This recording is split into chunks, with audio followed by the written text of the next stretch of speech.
welcome to the July 19th, 2022 regular City Commission meeting. Madam Mayor, Commissioner, I'm sorry. Madam Clerk, can you call the roll? Yes, I can. Mayor Betty Resch. Here. Vice Mayor Christopher McVoy. Here. Commissioner Sarah Maliga. Present. Commissioner Kimberly Stokes. Here. Commissioner Reynaldo Diaz. Here. Thank you. The invocation will be by Commissioner Diaz.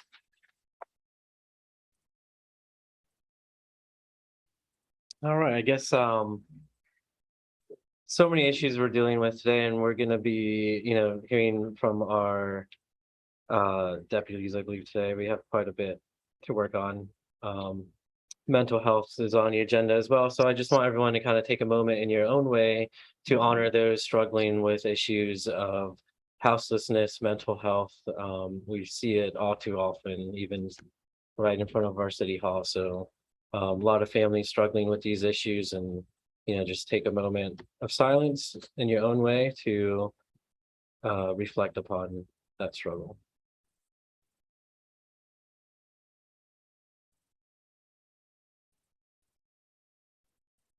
Amen. Amen.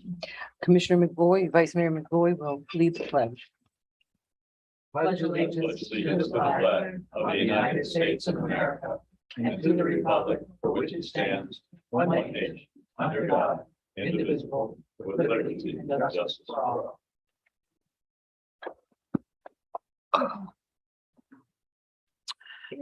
Madam Clerk, are there any additions, deletions, or reordering? Yes, Madam Mayor. As a matter of fact, I have quite a few. Presentation C, a proclamation for the 11th annual Kids for Jamathon, and presentation D, the quarterly PBSO report, were added under presentations. Previously, we had presentation C regarding the award the city got for mental health. That will be on the August 2nd meeting. Then 4 resolutions were added to the consent agenda as items B, C, D, and E. Resolution 46-2022, directing the preparation of the preliminary refuse assessment roll. Resolution 47-2022, directing the preparation of the preliminary stormwater assessment roll for the next fiscal year. Resolution 48-2022, establishing the proposed tentative voter approved debt rate for fiscal year 2022-2023. And resolution number 49-2022, establishing the proposed millage rate. Then resolution number 43-2022, First Amendment to the Fusion Mini Grant Interlocal Agreement, was added as new business C. And finally, for public hearing B about the special assessment, the total on the staff report was amended to $23,863.78 as someone paid their assessment. So we had to remove them from the resolution. Thank you. That's all? That's it. Did anybody want to repeat them back to me? It's a pop quiz again. I have a motion to approve the amended agenda. Motion to approve. A second? Second. All in favor? Aye. Aye. Okay, so which brings us to presentations. And first, we have a legislative update by our own state representative, Mike Caruso. And I want to thank him again in public before, because he was instrumental in getting us the $450,000 grant for our water project up in the North End. We first met up in Tallahassee in January, and he was very instrumental. I want to thank you for that. Well, you're welcome, Mayor. And I'm honored to work that through the system and brought it home. So, and also want to thank the governor and leadership for supporting it also. It takes a whole army of people to make it all happen. Good evening, everyone, and thank you, Mayor Resch and commissioners, for having me here tonight. It's great to be back in District 89 and to be home. And my district runs from, it's the coastal communities from Boca Raton all the way to Singer Island, Right. Lake Worth Beach, right in the middle of it. And it's where when I campaign, I come every Saturday, bring my team here, and we have breakfast over at one of the restaurants downtown, and then we go out and hit the streets. But Let's see. I guess to start off, over the past 4 years, I bought back about $150 million of approps, and now one for Lake Worth Beach. The budget, we passed a budget this year of $109.9 billion, billion with a B. And compared to other states like New York that has less population than Florida, their budget's about $275 billion. So we're running on about 1/3 of what they run on with more people. And we were able to that's a 10% increase, but we were able to put away about $9 billion into a savings account. And I understand that in reality, that net reserve is going to turn into $20 billion this year. We underestimated it. So that's one thing we did. Let's see.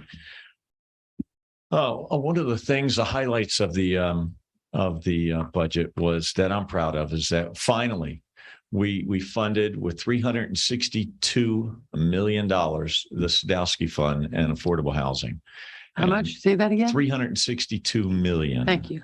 Yeah, that's a beautiful sound because for decades we didn't appropriate anything. We robbed it, the Sadowski Fund, and maybe we should say just briefly what that is for people that don't understand what the Sadowski Fund is and how important. Sure. If you would, thank you, Mayor. The Sadowski Fund was established in early in around 2000, year 2000, and it was to take a part of every real estate transaction in the state and put it into just a small part. And every time you sold a house or a building or any piece of land, and take it and put it towards a trust fund that would be saved and distributed each year for affordable housing purposes, whether it was reduced rents or helping people with a down payment to buy a small home or whatever it is, or even fixing up homes in lower, underserved neighborhoods, things like that. And for 2 decades after that, that Sadowski Fund was raided, and all the money taken out for general revenue, and we spent it on whatever. One of my goals when I went to the Florida House was to make sure that didn't happen again. And the first year I was there, we actually allocated $162 million towards affordable housing. There was 400 million in the fund, but I managed to get 160 whatever million allocated to affordable housing. And unfortunately, we had a situation come up that year, and we had to use the money for general reserve, so the governor vetoed it. But this year, $362 million is going to go a long way, but that's just the start. My wife actually served back there in the back, Tracy. She serves on the Palm Beach County Housing Authority, and their job is to allocate our share of those appropriations to affordable housing throughout the county. So it's a big issue to Mike Caruso. It's a big issue to my wife, and we're doing what we can to help those that need it. So thank you for that. Oh, you bet. And I'm so excited about it too. On the other side, water, I always say, Florida, unless we have clean water in Florida, we're not Florida. And so agriculture and natural resources, we allocated $2.3 billion for the restoration of the Everglades. $2.3 billion. That's 2.5% of our budget. In addition to that, we got $50 million for beach renourishment and projects for the state, and almost 300 million for state park improvements. Another issue, education. We increased the per capita spending, the per student spending, to $8,142, and that's higher than we've ever been before. And I'm excited about that too. And we provided $800 million in teachers' pay raises, both beginning teachers and alumni and experienced teachers. So that was another great thing, because investing in our children is investing in our future, and it's important. And that we all focus on that. Infrastructure, $11 billion for transportation this year. But one of the things I think everybody's going to be concerned about is we came up with a gas tax holiday. It's going to be a 25-cent holiday on gas tax, approximately, in the month of October, and I believe also August. So August and October, we should have a gas tax holiday. So we should see the gas price drop overnight. by a quarter per gallon, which is good. And it helps everybody. I know when I fill my tank lately, it's ridiculous, almost $100, and be nice to only have to spend 70. And you drive a Fiat. I'm sorry. I said you drive a Fiat. Let's see. I passed a couple bills. Again, I've worked in the area of substance abuse and addiction recovery. And I've passed 5 bills now in that arena, trying to get rid of the sober homes that we find in our neighborhoods that we did find. And I'm happy to report that those sober homes have decreased by about 75% in the last 4 years since I've been in office throughout our neighborhoods. I took the money out of the business. They were getting kickbacks from treatment centers. So you take the kickbacks out, nobody wants to make it illegal. And it's just not worth buying these homes and having 18, 14, 15, 18 people that are fighting addiction, fighting for recovery in those homes anymore. And now what we've done is we've steered them to certified centers in commercial areas where it is certified. They have to have a doctor that's responsible. They've got to have nursing staff. They've got to follow certain rules. And so they're not just in our neighborhoods, with their issues. So they're getting real help. And that was the key. My son went through the whole process. I think, Mayor, and, for 6 years, he was a drug addict and 6 years homeless. And now he's my campaign manager, and he's won 3 elections for me. So he's a success story, but he's the one who gave me the insight on what was really happening in these sober homes. And it wasn't pretty. So we've been working hard to get that, and to help the people in addiction, because we want them through recovery, not just in recovery. And then other bills we passed. We passed roofing and homeowners insurance bill, where we made it so that insurance companies just can't say, hey, your roof's 15 years old, you got to get a whole new roof. And you thought, when I bought my roof, it was guaranteed for 25 years or 20 years or whatever, and the insurance won't insure you. They were forcing everybody into getting new roofs. So what we did is we said, okay, if a roof is 15 years old, you as a homeowner can get it inspected. And if it has another 5 years life in it per your inspector, then the insurance company has to insure you. And so you can do that at 20 years. If it has another 5, or 25 years and it has another 5 on top of that, the insurance company have to continue to insure you.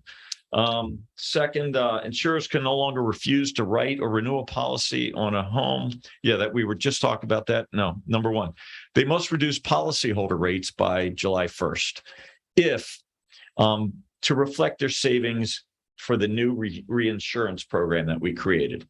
Okay, their secondary insurance, the state's going to be their secondary insurer. So any money they save from having to buy that insurance, they have to pass it on to the homeowners. Let's see, what else do we have? Building safety. I serve on as vice chair of pandemics and public emergencies, and we passed a bill, and the governor signed it, that calls for the inspection, recertification of buildings that are greater than 3 stories or more. And if they're 30 years old, they have to be recertified. If they're 25 years old and are on the ocean, within a couple miles of the ocean, they have to be recertified. So that's another thing. I think it's 3 miles from the ocean. As the mayor said, I was honored to have been able to bring home that appropriation for $450,000.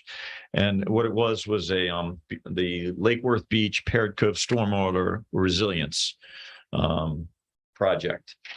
And then we've got 2 projects that we're running grants on. And those are, one is the Bohemian District Revitalization Design Improvements for about just under $1 million.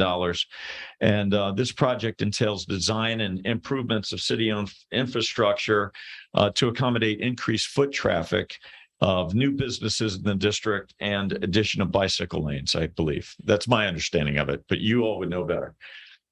But that's about $1 million, and we're putting that through the current grant program, which is in process now. We're working on it, and I'm meeting with the the Speaker of the House on Thursday at lunch to discuss this. There's also another project for just under $1 million. It's the Lake Worth Beach Emergency Operations Center Public Works Facility. And that's to that proposed facility will consist of hardened building envelope to protect critical technology and 911 communication response centers. So that's what that's my presentation for you. I guess I open it up for questions if you'd like, or You've been busy. I've been busy. Yes, ma'am. Does Commissioner Diaz? Thank you for that. Definitely looking forward to the updates on the Bohemian District improvement. I think we can find a lot to apply for in that regard. Yes. You mentioned about the, decreasing the sober homes and having money to steer towards certified places. How do we encourage that money? How does that get appropriated? Do we apply for that? How do we encourage that to come to our community if we have a number of good nonprofits that can? Well, I think that we do it through, I'd say, mental health facilitators. I think that would be the way to go. And if on a local basis would be for those facilitators to put in for an appropriation through my office. Okay. And I would encourage you. Beds. I'm sorry. We don't have enough beds. Yeah. The need Right, is far. I know the issue. And And every the commission, my cell phone number is 561. I know it's on the record, 702-9319. And for anybody in the audience, if you need, I always say, if you need Mike, call Mike, because I'm here to serve. we appreciate it. And I just want to mention, there was a redistricting. Yeah. Redistricting because of the census. And so all this 120 districts in the state of Florida got shook up. And my district has changed. It used to run from, like I said, Boca Raton to Singer Island, Lake Worth in the middle. Now it runs from Manalapan, Hypoluxo to Jupiter. Oh, And includes Palm Beach Gardens. So I've shifted a little bit north, but I'm fortunate enough to maintain Lake Worth Beach as part of my district. I So think you have more of us now, right? You go to Dixie now? I do. I go a few blocks west of where I was. Yeah. Yes. it's so crazy how we have two or three different legislators for Yeah. each for our That's right. city. Mine's good, changed though. now. Mine has changed. We have to use that to our advantage. So Take we have it three to your voices for advantage. us. That's right. Right. That's right. You got three people fighting. Commissioner Malega. First, I want to say thank you for taking time out during this busy time to come here and give us your briefing. I just want to put it out there that, we are working on our oceanfront park soon. Mhm. And I really would love for you to help us be a champion for the appropriations that we need Mhm. to bring that to fruition. It is an oceanfront park. It is going to be a beautiful pool. It's a tourist attraction. It's a money driver for the county and for the state alike. So I know that once we get you on board and we finalize what we need to do, that you'll help us champion for some dollars to support that. Absolutely, Commissioner. I'm well aware of the project. I'd love to sit down once you get it all mapped out and figure out what we're going to do exactly. Then let's run an approach for it. That's it. We That's don't know unless we wonderful. ask, right? That's right. Right, That's what I always do. People go in the Florida House, they go, Representative, you're running $50 million of appropriations. I go, you don't ask, you don't get, Yeah. and I end up with 42 million of it, So, hey, there's The worst thing they can do is say no, right? That's right. All they can do is say no. I beg a lot up there. And then we beg you. It's kind of, goes, Yeah. Yeah. Commissioner Stokes. I just want to thank you for increasing our per student spending this year, but I still think we have a long way to go. And we're not back to pre-recession prices from the last recession for how much we're investing in education. Our public schools need it and our teachers need it. They're facing this horrible housing crisis like everybody else. And I don't know how they can afford to live on the salaries that they make. So we definitely need to keep seeing a lot of improvement in that area. And then we've heard a lot about the gas tax holiday here for the state and nationally, and I appreciate it, but I also have mixed feelings because we know how desperate we are for improvements to our infrastructure system. So do we know how much money that's going to set us back by not collecting that tax and where that's going to come from? The state is funding that deficit to the counties and to the cities. You shouldn't feel any Really? effect of it. We put aside the money at the state level to allow for that sales tax holiday. Okay. And where in the state budget is it coming from? It's just out of general revenue. Okay. All right, Yeah. thank you. Okay, Thanks again for your time. thanks. Really, very good to see you and Great to see keep up the good work. Thank you so Thanks. much. Thank you, sir. Okay, now we have a proclamation, which is very important to our city. Do I see Miss Bennett here? Take care. Thank you. Do I see Miss Bennett? Do I see our staff? She was here. She was here. Well, get out here, please. It's all about the. Recreation staff, come forward. So the hardest working people in this city who get not enough recognition. But tonight's your night. Live it up. Okay, there's a proclamation. Thank you for joining us. Whereas parks and recreation programs enhance our quality of life by contributing to a healthy lifestyle, community building, economic development, and environmental sustainability. And whereas parks and recreation programs boost the economy, attract new business, and increase tourism. And whereas Florida is home to more than 170 state parks, trails, and historic sites that inspire residents and visitors with recreational opportunities and scenic beauty. And whereas our parks and trails ensure ecological beauty, provide space to enjoy nature, and help maintain clean air and water, preserve plant and animal wildlife. And whereas local, state, and national parks located within the state of Florida contribute to the overall quality of life enjoyed by residents of and visitors to our state. And whereas the National Recreation Park and Association and the Florida Recreation and Park Association designated July as Recreation and Parks Month. Now, therefore, I, Betty Resch, Mayor of the City of Lake Worth Beach, Florida, by virtue of the authority vested in me and on behalf of the City Commission, do hereby proclaim July 2022 as National Parks and Recreation Month. And I want to thank you. This is wonderful for the national, but we have our city heroes. When everybody goes to a festival, oh, it's so wonderful. There's a tent, who put them there? And who's going to take them away in the hot? I mean, over the 4th of July was, to me, it was so hot. And I just had to walk around and enjoy myself. And I saw you guys schlepping. And I was like, oh my God. So thank you. And not everyone's here tonight. But please, here's the proclamation and we want to just get, do you want a picture? Is Reason, is he here? Okay, good. You need to be in it. Yeah, you have to be in it. What are you talking about? You need to be in the picture. She tried. I do. Get an A for effort. I kind of selfie. We'll get the rest of y'all in the back, stand up. Right.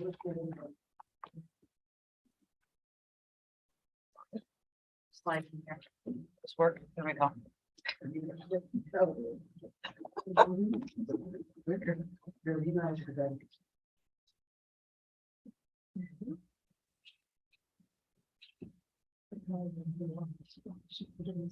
Close your eyes on 3. Thank you.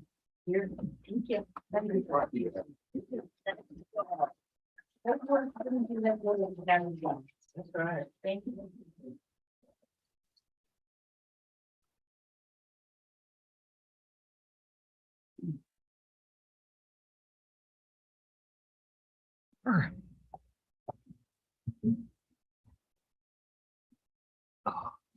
And next we have a proclamation, which I believe Commissioner Malega has been instrumental in providing. So I'm going to hand this to you. I feel very honored. That was unexpected. Well, And I don't have my reader, so y'all bear with me. City of Lake Worth Beach, Florida proclamation. Whereas the City of Lake Worth Beach takes special notice and acknowledges the exceptional service Digital Vibes has provided for more than 10 years to our citizens of highest potential, our children. And whereas in 2010, Digital Vibes was founded to reach out to underserved youth in Palm Beach County by mentoring them through dance, fitness, technology, and the arts. And whereas Digital Vibes partners with local after-school sites, community-based organizations, and summer camp programs serving thousands of children each year.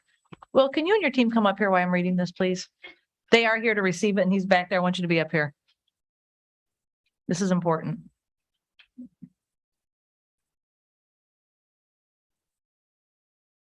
Whereas Digital Vibes serves all children within and even beyond Palm Beach County. And whereas Digital Vibes has hosted events such as Let's Move PBC and programs such as wellness workshops and digital expressions where children can produce their music videos to express themselves. And whereas Digital Vibes is one of the largest summer camp programs in Palm Beach County, and whereas Digital Vibes has grown a following nationally and has a viral dance video on TikTok with over 42 million views, bringing national and international attention to Palm Beach County. And whereas Digital Vibes will host its largest event yet this year with music, fun, live dance performances by local student organizations, and the winner of the competition will take home a cash prize. Now, therefore, she, Betty Resch, the mayor of City of Lake Worth Beach, Florida, by virtue of the authority vested in her on behalf of the city commission, did hereby proclaim July 28, 2022 as 11th annual Kid Fit Jamathon to be held at the South Florida Fairgrounds in West Palm Beach, Florida. And I urge all citizens to join us in congratulating and celebrating Digital Vibes on their 11th annual Kids Fit Jamathon celebration, in witness whereof she has set her hand and seal and caused on the day of July 19th, 2022. Like to say a few words, sir? Sure. Oh, man. You should sit down there for the picture. My name is Will Ramlis, Executive Director for Digital Vibes. I am humble and it's oh man, it's really appreciative of Mayor Resch and the commissioners for proclaiming July 20th as Kids Fit Jamathon Day. Kids Fit Jamathon is the largest, I repeat, the largest kids fitness concert in our whole nation, and it happens here in Palm Beach County in collaboration with Prime Time of Palm Beach County, County Youth Services, and we have a very strong, determined team that helps make this event large. And we host the Let's Move, as it's mentioned earlier, and we have a phenomenal board that makes sure that we are on track, and they're very involved. As right here, I have with me Christine Raymond, one of our board member, and she's the executive director for Extraordinary Charities. So with Digital Vibes, partnering with Primetime, one of the key things that we're doing is getting our kids to express their feelings, their emotions. Me personally, I was held up at gunpoint by teenagers, and that's their way of expressing their feelings, their emotion. It doesn't necessarily make it the right way to do so. That's probably the only way they know how. So that compelled me to be the mentor that they didn't have, to guide them in the right path. So that's one of the main reasons why we founded Digital Vibes, to really get the kids to express their feelings through dance, fitness, technology, and the art. I really appreciate you guys for take notice on this huge, phenomenal event. And I would like to extend this invitation for you guys to come out July 28th and check it out for yourself. We have over 3,500 kids that's going to be at the event, and they would be honored and they would be happy to see you guys, giving them a high five, mingling with them. There's so much great things happening. Again, Commissioner Maliga, thank you so much for this. Yeah.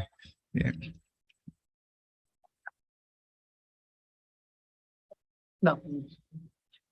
We'll stand up again. Susan. Other events, the kids do teach you a lot about dance. I can tell you, it's fun.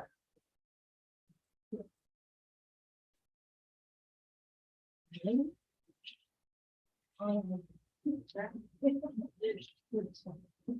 you. Thank you. Thank you very much. Keep up the good work. That's such a good thing for children.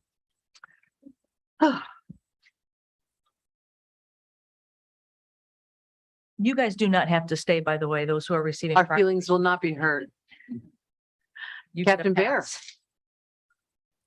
Next up is our quarterly report from PBSO.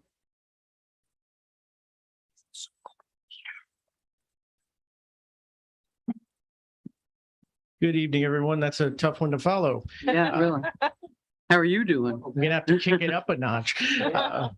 Dance, probably. I am not gonna dance. Might make us feel warm and fuzzy. No matter what, I am not gonna dance. Thank you all for having us back. I'm here tonight with Major Brandon. He's our East Regional Major, and more importantly, my direct supervisor. And of course, Lieutenant Lavinia, who's my executive officer in District 14. Tonight's presentation is on community policing, as last time it was crime data. All right, next slide.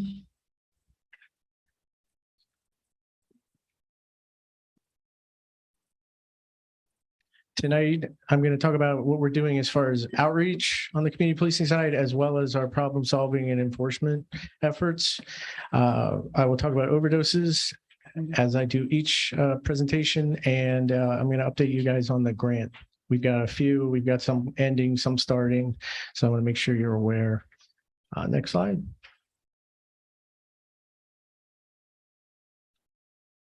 Can we get rid of that black bar? See it on the screen.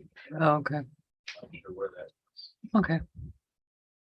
He'll tell us. I've seen it before. You may not be able to, don't worry about it. We can get by. Here's some of the things we're doing, not all, but some. I'm trying to keep it to about 15 minutes. As you know, the PAL program is up and running. It's actually doing a lot better than I even anticipated. So far, we've had 2 basketball camps for the summer and both were full. And then our normal summer program is full with a wait list, and we're full for the fall with a wait list. So it was obviously needed, and there is no shortage of people wanting to participate, which is a great thing. We've continued our Legoland program that I've talked to you before, our anti-bullying program. This is, I believe, our 9th year doing it. And we're now at 3 of the 4 elementary schools. We do all but Highland. Highland's chosen not to participate. They want to do other things, and we do other things with them through PBSO. Their focus is on the testing, so they did not want to take the time for this one. But the other 3 schools have taken advantage, and it's a success. All the children graduated this time, and they all went to Legoland as a reward. Oh, It's been a very good program. We've followed that, as I think I've said before. We follow the kids through the years, and the teachers hand select them as some of their problem children to try to, because we can't get to everyone, but these are the kids that the other kids look up to. So if we can help them, it helps more kids. And they've, probably 90-something% go on to middle school thriving. So it's got to be playing a role in that. So we're really proud of that program. We've distributed most of 125 backpacks, which are evenly distributed around the elementary schools, and again, hand chosen by the staff. We also did an event last Friday where they brought their own backpacks, and we filled them with $1,000 worth of supplies, separate from this 125. When you mentioned the children from Lakewood Middle, it really hit home, and we took some monies out of our charitable accounts, and we bought Publix gift cards for every one of those kids. Oh. Interestingly, a lot have moved. It must be a transient population, because the numbers are about half what they were at that time. okay. So the half got extra money, Well, But- it's food. it was important. We did a Red Flags for Parents event at Sacred Heart. This was an agency-wide event. Colonel Arajo spoke, was very well attended. There was about 250 people there. They asked a lot of great questions. This was put on to, help parents identify things like what their kids are doing on social media, gangs, drugs, and other behavioral issues before they get out of control. So it was a really nice event. And again, the parents asked a lot of good questions. We also Benito did a PBSO sponsored health fair at Memorial Park, which is another great event. And next slide. Here's some of the photos. The top left corner was the first basketball camp. The top middle is Benito, I believe, at that health fair. The top right was a beach cleanup that we did. That's great. We did a spring break camp with Pastor Cato at his church, and one of the days they did a beach cleanup at Lakewood Beach, which was real nice. And they did get a pizza party for their efforts afterwards. The bottom left is our therapy dog meeting with the children. And then the bottom right was our flyer for the backpack events.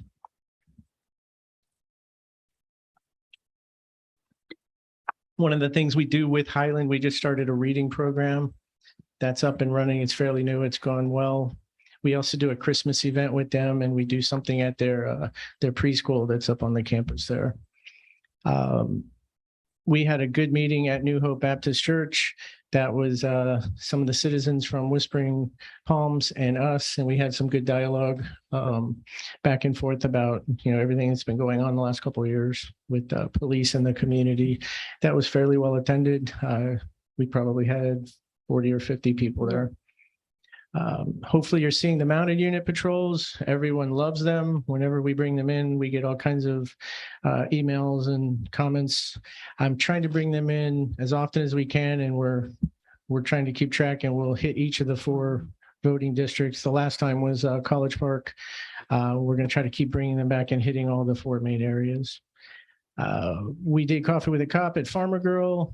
The lieutenant and I are going to try to do that quarterly. And again, we're going to try to rotate through coffee shops and restaurants in each of the 4 districts. So everybody has the ability to walk there or get there. How many people came to that? It wasn't that well attended. Okay. What we learned is Farmer Girl is a great restaurant, but a lot of the people I think that visit us at Coffee with a Cop at a coffee shop had no idea it was Coffee with a Cop, and they're just walking to get coffee, and then they hang out and talk with us. It's kind of awkward if you're there with your friends sitting down and having bacon and eggs. We don't want to just sit at your table. So there were people there, but it's a different situation. So we're going to try to do more coffee shops where people are coming and going more frequently. Right. And I think that also points out the fact that it's really hard to get the word out about events. Yes. Yeah, we advertise it pretty heavily, but work in progress. It was a weekday too, though. I mean, it was, it's people. I love the idea. I think it's great. I would love to see it maybe on a Saturday or a Sunday next time, Yeah. Yeah, we're gonna try to keep doing it that. quarterly, and it's a great chance for people to talk to us in an informal setting and just, ask us, things they've been meaning to ask us. Next slide. Did the neighborhood associations know about it through their whole network and everything? Yes, I have their distribution, and then we have our security liaison team, and then we put it out to social media. So we'll keep it going. We'll keep growing it. I did see it maybe not a huge following, but it definitely, I something that stood out to me was somebody from maybe a couple people from neighboring towns actually came to listen to you guys. So, you had people from Lantana and Boynton. Okay. We'll take it. And then we also offered to advertise on our website and maybe put it on our City Hall marquee as well. So we'll work together on that. Perfect. I think it's definitely worthwhile. You can't see it, but that says I've switched over to the enforcement side, problem solving side. It says 4 prostitution operations. We actually just did another one today, so it's 5. Today we got we targeted the Johns. We got 10. The numbers are going down, whether we're targeting the girls or the Johns. They're going down, which is a good thing. We're finding that we got to do these regularly, and it's keeping the numbers down. All in the same area, or do you? We move it around. I mean, there's perennial spots where they're dictated by decades of history. So we kind of stick to those spots, but we try to move it around and change things up. A lot of it, a lot of it's our maintenance and our enforcement. And then frankly, in 2022, a lot of it is they've changed their tactics where, they do it on, as escort services through chats and apps and things like that. So it's not as much on the streets. But our alleys are still pretty active. It's still there. What about our motels? It's still there. Some better than others. It's something we found the constant maintenance, it helps quite a bit because it's in a lot better place than I've seen it in a while. You still see them, but you don't see the volume that we have seen in decades ago. Yeah. We did the railway safety operation. I sent that to you a couple months ago. That was very effective. We did a few hundred warnings and tickets for people doing railway-based violations. We did some arrests. We made some other cases just being in that area, which was good. Some of that we started with that $50,000 grant from a couple years ago, and I'll go into that further on a couple slides. But this one in particular, we just did as maintenance to that grant, but it was very successful. Is that in the context of Brightline starting back up? Yes, we work real close with Brightline. We know their security staff and such, and we were a hotspot for a while. They told us and Dania Beach had the most strikes. We went quite a while before we had any of those after we did this, and then we had the one on 10th North a few weeks ago. But it's something we talk to Brightline regularly. And it's going to continue as, you know, as the tracks finish, Orlando and Tampa. And then when they have local trains, people think it goes faster, which I believe it does once it leaves the metro area, but right now it can't go any faster than Tri-Rail. Oh. I think the difference is there's less pedestrians on the CSX tracks possibly than the FEC, and the Tri-Rail stops on the local routes. So it stops and starts, so it doesn't get going. Brightline has the 3 stops, so it's moving other than those 3 stations. That's the real difference, but they're trying. If you look down on Washington Avenue, just west of Railroad, there's this camera. That's a tag reader with a solar thing around it, and that's theirs. They Oh. put that in. And when they see cars go around the tracks at Washington, they can't write tickets, but they send you evidently a letter saying you went around the gates, you know. So that they're trying. They're definitely trying. Can't we use that as evidence for a ticket? No, we have to see it. But we're going to be there. I'll get to that in a moment. Okay. We've assisted the PBSO targeted violence unit multiple times. That is the behavioral service unit. They renamed themselves to kind of coincide with the national, that's what I guess they're called nationally more often, is the targeted violence unit. So that's their new unit name, but we've assisted them several times. We've assisted detective bureaus, not just my property unit, but detective bureaus around the agency as well as other cities. We've arrested 17 subjects for them and those are all for serious crimes. And here's the most important key, which is part of that DOJ Fusion grant. We did 39 violent crime suppression details in the grant area, which is Lantana, the Lantana line to 10th North from I-95 to Federal. Mm-hmm. We did 39 details in the last 6 months, where you'll have 5 or 6 deputies and a supervisor hit hotspots within the city, and we'll put one at, you know, a gas station, one at this convenience store, and we'll have them spread out on foot with their lights on in their car. And it's just to deter violent crime, and that has had a huge impact. Hence the 20-something% decrease last year, and decreases in every area except business burglaries so far this year. I would say that is probably one of the main reasons that we're having that kind of success. Next slide. Here's our district initiatives. A district initiative is something we do. It's a proactive way of addressing problems that the deputies and sergeants see in the area. We want a district initiative to be something that's solvable, and something that's solvable within maybe 30 days or so. If it's something that might take a year, we call that an action plan, and it's in our policies, and there's all kinds of different parameters for that. And we'll have action plans going, but we really want the deputies, when they're not taking calls or doing traffic or something, we want them solving problems in their areas. So we want them to come up, ideally they come up with district initiatives. Sometimes the lieutenant and I assign them district initiatives based on what we're hearing and seeing. So here's a few that we did. The 100 block of North Federal, drugs, alcohol, and trespass. That was mainly based on that plaza there on the west side. It's getting better, but it's still a work in progress. The 100 to 400 South Dixie, we got complaints from basically the liquor store down to the subway in the alleyways and such. It needed extra lighting. I worked with Ed, and we're putting extra lighting in the alleyways, and a lot of it's being drawn from the businesses there that are open, like the liquor store and stuff. So we're working on that. That one's quieted quite a bit. 500 South Federal is an abandoned house where some drug dealers and prostitutes moved in. We made some good arrests and got it boarded up and worked with code, and that one is quieted down. Lake Worth and 95, we were having some issues around that area underneath the overpass. We had some issues, a couple serious ones at the Tri-Rail, and it was a lot of the homeless drinking alcohol, things like that, using drugs. We had some stuff that went beyond that. So we went in there and we worked with the city staff and cleaned it up, made some arrests, offered services to all of them. There was a lot of belongings and a lot of garbage and stuff.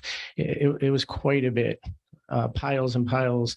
We let them take everything that was their belongings, and anything discarded. The city did a great job helping us clean up.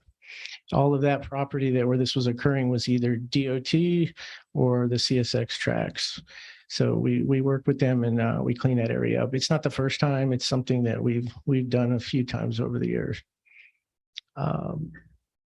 Dunkin' Donuts, it's not their fault, but that became a congregating spot for the middle school, and it was really getting out of hand after school. A lot of stuff, not just in the Dunkin' Donuts area, but the whole plaza. We would have hundreds of kids every day after school. We got complaints from the principal and school police, so we worked on that and trying to quiet that down. That's a tough one because there's not a lot of places to go after school when they're waiting to get picked up. What were they? They were just Ste- there? Stealing from Oh. Dunkin' Donuts, running amok in the plaza, just How do you various steal juvenile. from Dunkin' Donuts? Aren't the donuts behind the counter? I don't think Coffee they were grounds. stealing donuts. We're very protective about our Dunkin' Donuts. I think I wasn't even For gonna the go there. coffee. Don't It's for mess with the coffee. donuts. But we're working with the staff there. They had some internal issues within the store that we also helped address that the owner wasn't aware of. So hopefully that alone is improving the situation. But that one's quieted down. The school's out right now. We'll see what happens in the fall.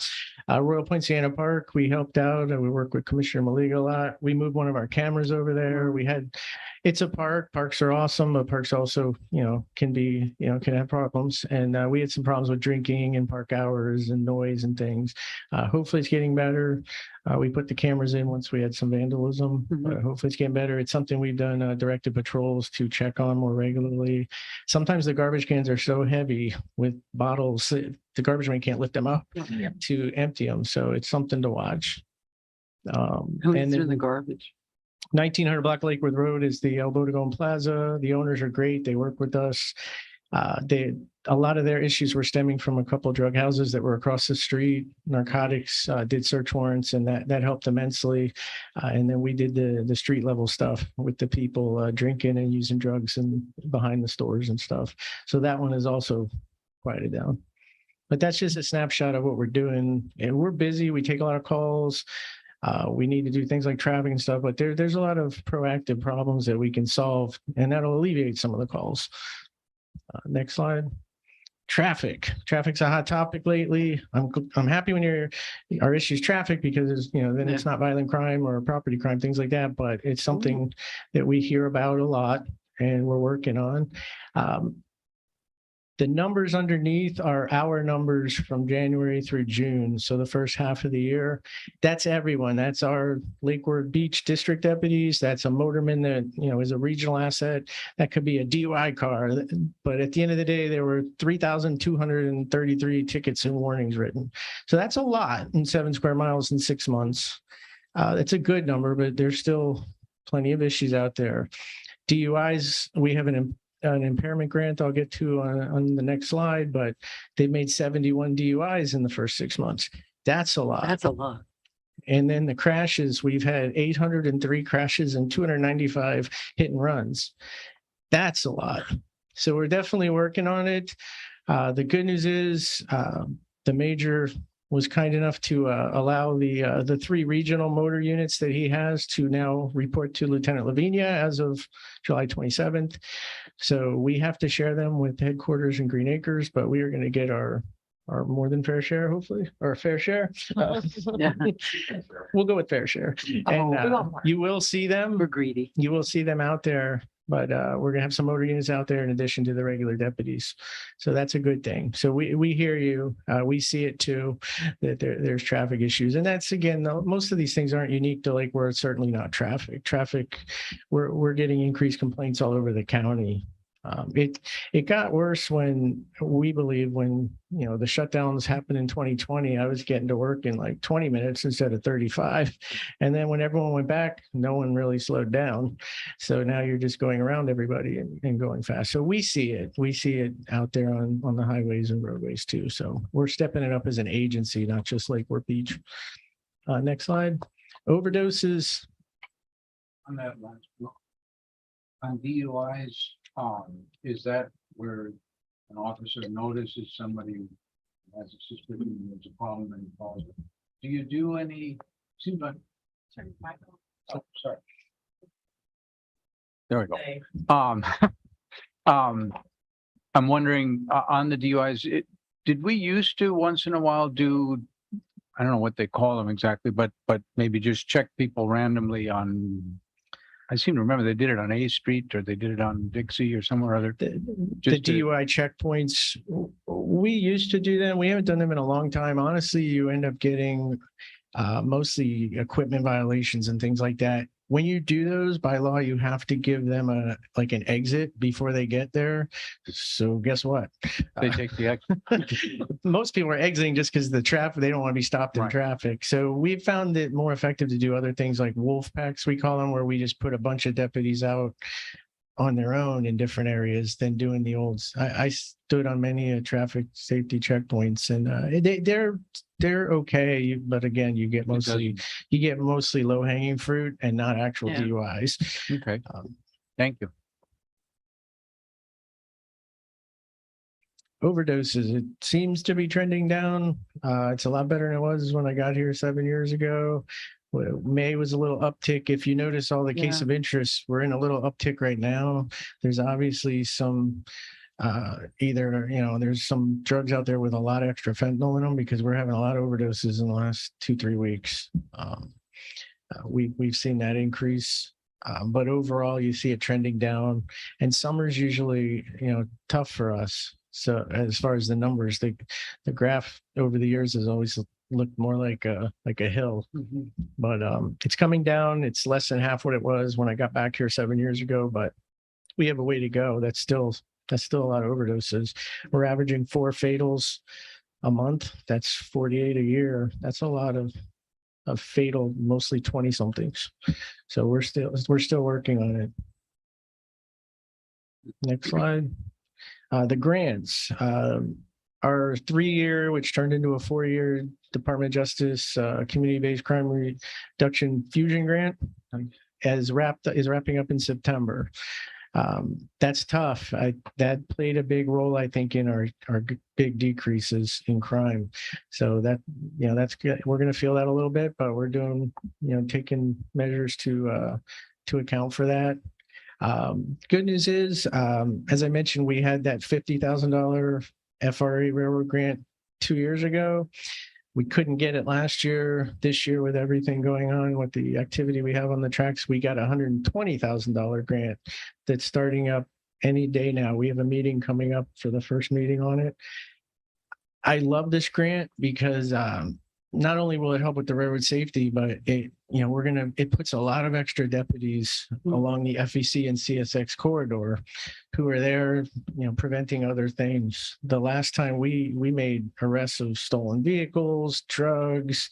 We had a gang member who had illegally re-entered the country, warrants. We made a lot of cases while we were preventing, train incidents. So I like that grant. It floods the streets. It's going to flood the streets several times a month with extra deputies at no cost to you all. So I'm looking forward to that restarting. It went really well last time. They were really happy with us. Brightline was really happy with it. So I'll keep you posted after the first meeting. And then we've had an ongoing impaired driving grant, which is part of some of the 71 DUIs that they're in here quite a bit looking for DUIs. A lot of our hit and runs, a lot of times people leave when they're intoxicated. So we want to get those down. I have a question. With the DOJ grant wrapping up in September, what's the practical effect of that money stopping? Like, is it personnel? Is it? Well, typically with grants, you get these grants and you know how it works. You're supposed to continue doing what was being funded by the federal government, and most agencies don't do that. They stop. The good news is besides the suppression details, one of the biggest things we got out of that grant was the victim advocate, Lourdes, who's out of the country right now, but she's going to present to you all, I believe, in the second meeting in August. She's doing a great job. I won't pretend to tell you all the things she does for us. That she was funded by the grant. We picked her up midway through, and the sheriff's graciously agreed to let us keep her even after the grant money run out. So that's a huge win that lasts. A lot of times the grants are temporary, but that's a lasting effect. So we're really thrilled about that. I think she's making a difference. Thank you. And next. Any questions? I don't have a question, but I have something that I've gotten some feedback recently, just federal highway and speeding on federal highway. You're shaking your head. Yes. Oh, you've heard this too? Yeah, especially North Federal Highway, just, speeding. The folks up there looking for a little more enforcement. That'll be the first place we put the motors. We already have their first assignment. Great. Thank you. I worked closely with Jamie and Felipe when he was here on that. We've done a few studies, I think in preparation partly for the FDOT and stuff. But we put the smart trailer out on South Federal last year and North Federal the year before. It doesn't show a chronic issue. It shows a sporadic issue. Okay. So we will put them out there and hopefully, putting the motors out, periodically we can get that number down. We do have a few spots like west of the bridge on Lake and Lucerne, 6 South, west of 95. There's a few spots where it is a chronic issue, and we try to. But North Federal Highway has not proven to be, except that. Not chronic. It has its moments. 85% of the cars go at the speed limit, which indicates pretty good compliance. There's outliers, and there are certain times of the day where both North and South Federal have more speeding, but we will put them out. That's going to be their first assignment. Okay, thank you very much. So people will see the motor. Just seeing the motors, hopefully will start reminding people to slow down. I love those flashing things that it flashes how fast you're going and how fast you're. So those are so effective. That's the smart trailers. Oh, okay. Mhm. Okay, great. Commissioner, yes. Yeah, 295 hit and run seems like an obscene amount of hit and runs. Are there any like standout intersections or roadways that just like persistently you're like, oh, there's gonna be an accident here? Sure. Yeah. One of the main ones is right there, right there. There's a reason you can't turn on red and people do it. You can't see because the building's in the way and people do it anyway and get, there's a lot of crashes. If you walk like we walk downtown, you see car parts all over the place. That's one of them. All the major intersections. 7th Avenue and Dixie Highway is a bad one. There's a lot of places here where it's just hard to see. The bridge, we have some chronic speeding, but we don't have as many crashes. Some right at Lake and Gulfview there, but it's more, we have speeding, but luckily not as many crashes. But all the major intersections, particularly this one, the roundabout, people have a hard time understanding the roundabout. Even it's probably been 20 years, but it's still, and it's not unique to Lake Worth. Roundabouts in general, a lot of people don't understand. They think they're merging, not yielding. So they can be tricky. And this one's a little bigger and it's kind of goes from 2 one-ways into a 2-way, and it's confusing. And again, you can't see if you're going west on Lucerne, you can't see until you're already there.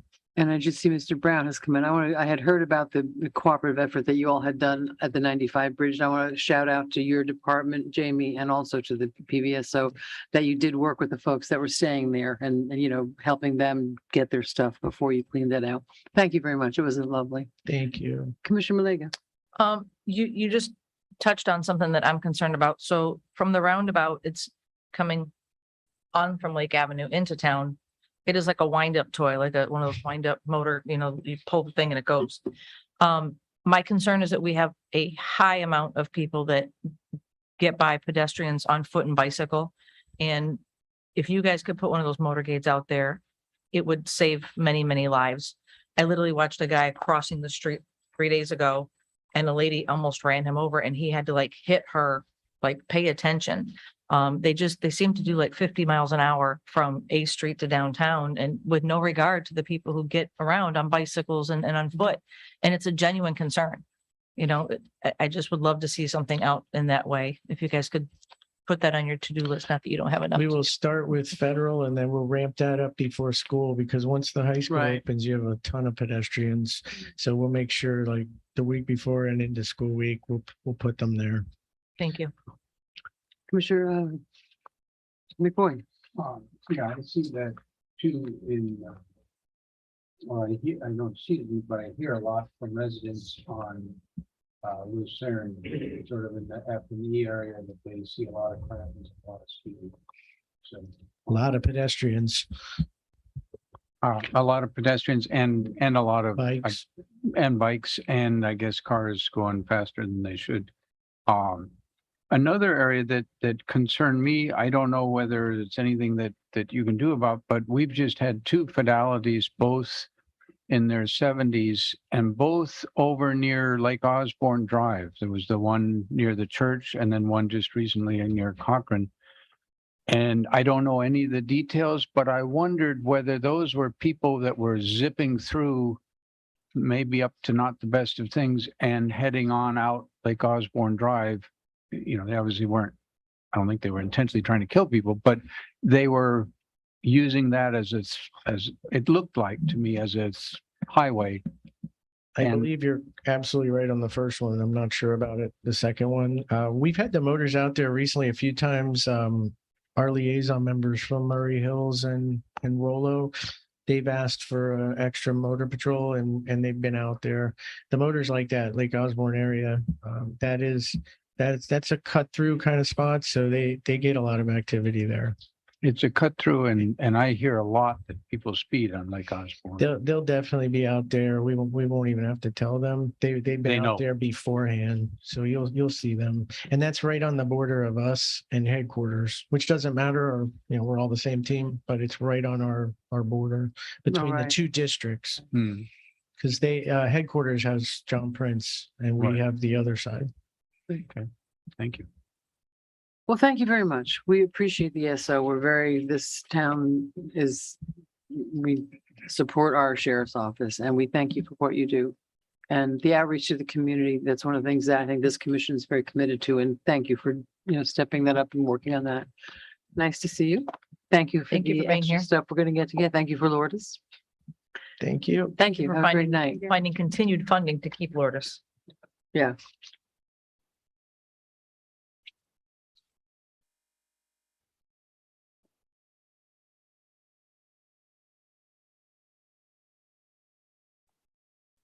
Now we have commission liaison reports and comments. Let's start with District 1 tonight. I don't have a lot to talk about right now. I'm really involved with the budget and making sure that all of the staff has been heard in regards to what the needs are. That's kind of been my focus and getting excited to get into ARPA conversations. I do know that our city attorney's office has been working on the language for our no smoking ban, which I'm super excited about. So that's all. I mean, I'm just following up on a lot of stuff right now. Great. Commissioner Boyd? Yeah, I guess the things that I'm most aware of is more and that connects through our utility to the national and international level. We are having above 100-degree temperatures in London. And you may remember that London is something like 50+ degrees north. It's way north. It's further north than most of the US. And 100 degrees similar in France. The alerts for the US, Mississippi, Alabama, Texas, similarly, heat warnings on it. So for me, that's just, and it's very discouraging that there have been a number of things, both at the Supreme Court and at the congressional level, that are not in the right direction. To me, I feel as a scientist, I can't ignore the data and the urgency of we as human beings doing something about this. And it's going to have to be, it's not going to be at any single level. It's not going to be only federal policy or state policy. It's got to be a mix of at all levels. So I keep a focus on what we're doing here in Lake Worth. Since we have our own utility, we have more ability to make choices. And I commend Director Liberty for the purchase power agreements that we have so far for solar power. Let's keep that up. Let's keep up all forms, whether it's rooftop solar, whether it's more additional solar, anything that helps. It also, as we'll be hearing about next week, natural gas prices are going up worldwide, have been going up for a while, and they will continue to be very volatile for as far out as we can see. And the more that we do in renewable fuels, the more we're insulated from those costs. So we want to be beyond that. Thank you. By the way. Happy birthday to Yes. Vice Mayor McBoy. Happy birthday. Many happy returns. Commissioner Stokes. Along the lines with what Vice Mayor McFoy just mentioned, the impacts that the increasing cost of natural gas is going to have on our electric rates and our customers. I'm scheduled meetings with our city manager, finance director, director Liberty, and our rate adjuster, so I can dig in more and think of, as we have to make these tough decisions, what else can we do to help lessen the blow to our residents that are going to feel the impact of these. I've never watched natural gas futures ever until sitting in this chair. And it's something that I look up all the time. Please tell me they're coming down. Please tell me they're coming down. They did for a little bit. The most recent thing that I'm seeing is driving them back up again are these these severe days of heat. So we've been at the point now where it is more economically in our interest to do things to reduce the heating of the planet and to go towards these renewable energies to move away from natural gas. So it all, we can't do it overnight, and we're feeling it now. We should have listened to people decades ago, but here we are. So that's not a fun thing that we're going to be dealing with next week. The other thing is that we have elections are right around the corner. I forgot about that until recently, but August 23rd, make sure you have you've signed up for vote by mail or your vote plan. That's when the primaries are going to be happening for our statewide elections. The school board's very important to make sure you come out and vote for the people who are going to make decisions about our children, their education, judges. Talk to people you know and trust to find out more information. So don't forget to vote. That's it. Commissioner Diaz. Yeah, climate warming and environmental issues, I've been working on that clearly for years, and I think probably more so than ever in my lifetime recently, we've really seen it impacting our lives in very direct ways and economically in so many ways. And we're looking at other areas like Texas and whatnot and how they're dealing with the situation. And I can certainly appreciate Mr. Liberty and our great staff and utility and helping make strides and preparing us for that, for sure. Still plenty to go, and especially in finding money to fund a lot of this work, but priority one for sure. And on that regard as well, I don't have much else. I have my TPA meeting on Thursday. Lake Worth Lagoon Initiative Steering Committee that was unfortunately canceled. That was going to be today, but we'll be meeting in October. And other than that, I've been spending a lot of time meeting with staff in different departments, meeting with neighbors and local developers and whatnot. And I just want to express the appreciation of people, investors, developers, especially looking at Lake Worth Beach and appreciating the potential that we have and the work that's being done. And it's almost like there's a lot of weight on our shoulders because there's a lot of people looking at us as being, what are we going to do to maintain our flavor of affordability in a unique, good place to live. And I feel like we're not alone. There's a lot of educated neighbors and a lot of people with good comments, and I've been hearing them loud and clear on all of these issues, and just looking forward to working on it. And on that note, by far the top issue I'm hearing from everyone is, of course, housing and especially renters protections. So what protection? Protection for renters. So those out there that have shared that concern with me a lot, we hear you loud and clear, and we're working as fast as we can to do that. Along those same lines, we were lucky enough, Lois Frankel, our representative in Congress, she likes Lake Worth. She appreciates who we are. And they apparently found some extra money in the federal budget, and they were allowed to have, applications to send up to try to get appropriations for them. She had 70 applications. One of those was ours, $2.5 million towards affordable housing. It's a matching grant. So she, of the 70 applications, we were one of the 15 that she actually sent up to try to get that money for us. It would be matching, we could use ARPA funds, whatever, to matching grant, but thank you, Lois Frankel, once again. I understand that the utility is going to be kind of a difficult meeting next week. I won't be here. That's right. The one, I'm having surgery on Friday, having a new knee put in, so I won't be here, but my thoughts will be with you. Sorry. It was pretty good one to pick to have, yeah. And on a more serious note, we had the raft race on the 4th of July. We had the parade, we had the raft race. It was fabulous. Everybody's having such a great time. And I went home for a break before the evening started and I turned on the television and there was the mayor of Highland Park, Illinois, talking about the mass shooting that had just happened at her parade. And I've done some research now, and this has become such a common problem that some universities and some public studies have come up with protocols. So I'm asking the commission, and I just downloaded one, which is just a protocol. There's a model.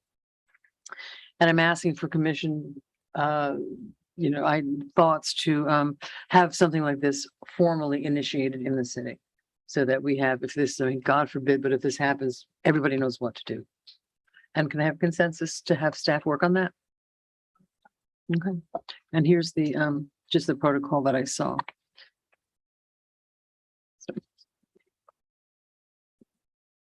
And I have extra copies. And it's a terrible thing to have to think about, but here we are. So that, thank you very much. I appreciate that. I don't want to be that mayor on national television, not knowing what to do. And that's all I have. City manager, you have a report. Do you have a report? I bet you do. Thank you, Madam Mayor. I'll start from the mass shooting protocol that you just mentioned, just to let you know, we're certainly on that. Even prior to the unfortunate incident, we have been working on our emergency management manual, updating that. So you'll be hearing more about that, and included in that emergency management manual is not just preparing for hurricanes, but of course, emergency situations. So staff is working on that, and you'll hear more about that. And we'll also look at this resource that you just provided us and also take that in consideration.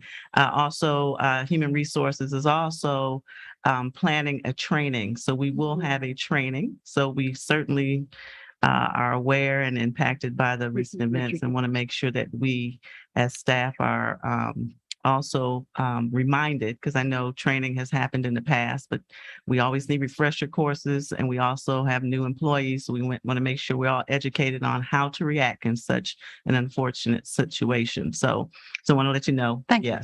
Yes, we're together on that one. Just a few other things. Want to let you know that the budget billing plan that residents can sign up online for budget billing. So I want to let you know that that's out there and the public to know.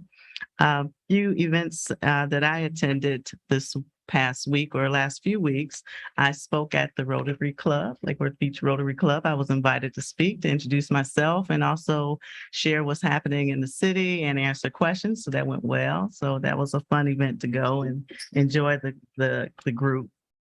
Also, I met with Deborah Drum, director of the county's emergency resource program. And so that went well, just to learn more about what the county is doing in the city and learning about how we can partner in certain efforts. Because of course, I know from many of you, we're interested in how we improve the natural resources that we have here in Lake Worth Beach.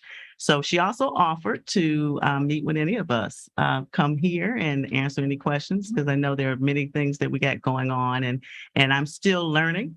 And so if there's any specific issues that she can answer or talk about their initiatives that the county is pursuing, she's willing to come. So we'll talk more about that as well.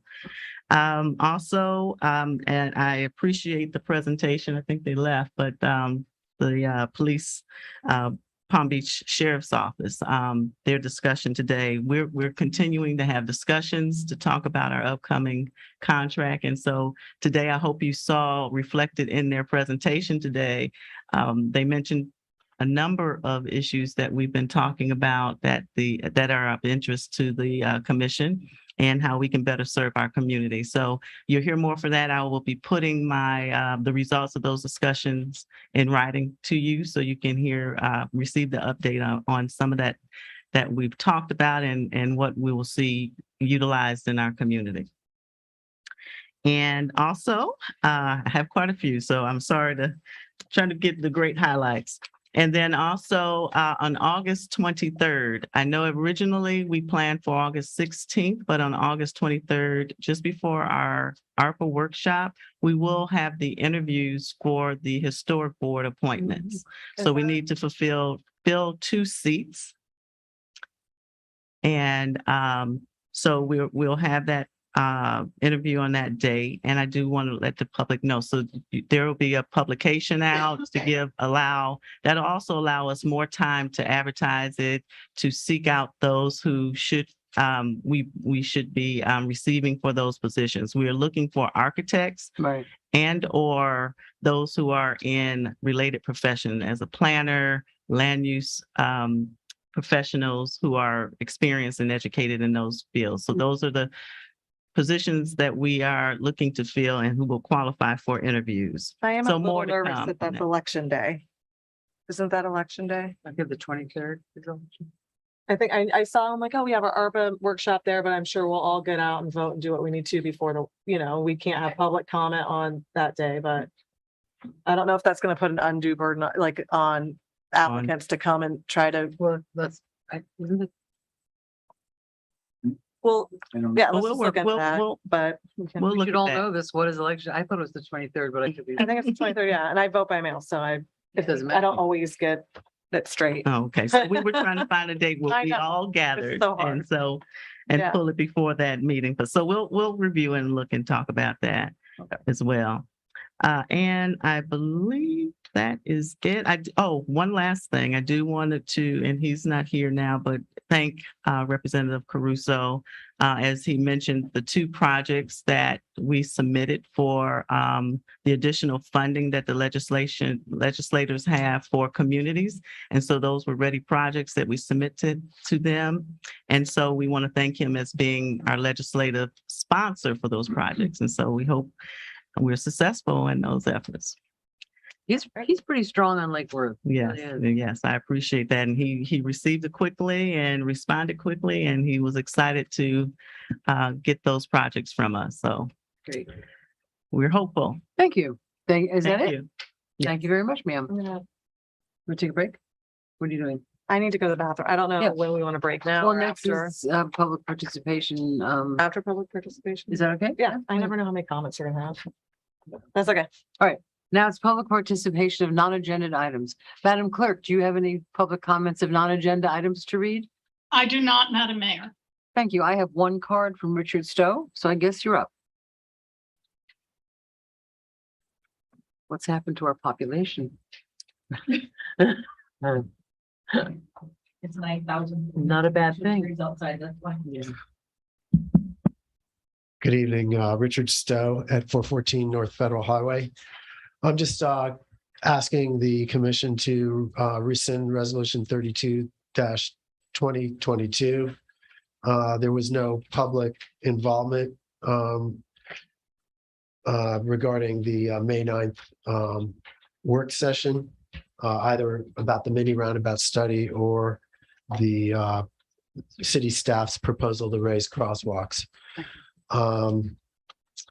We would, a number of neighbors on the highway were really a little bit set back by that, the results of the July 5th resolution, and we would like the city to pursue lane repurposing, reduction and eliminations. The 2019 speed study, we've looked at that, and there's no relationship between vehicular speeds and posted speed limits. However, there is a relationship between road design, especially sections of roadway where 3 lanes are present, where speeds on those sections are about 13 to 14% higher than the rest of the 2-lane road. Thank you so much. Thank you. Holly Lopez?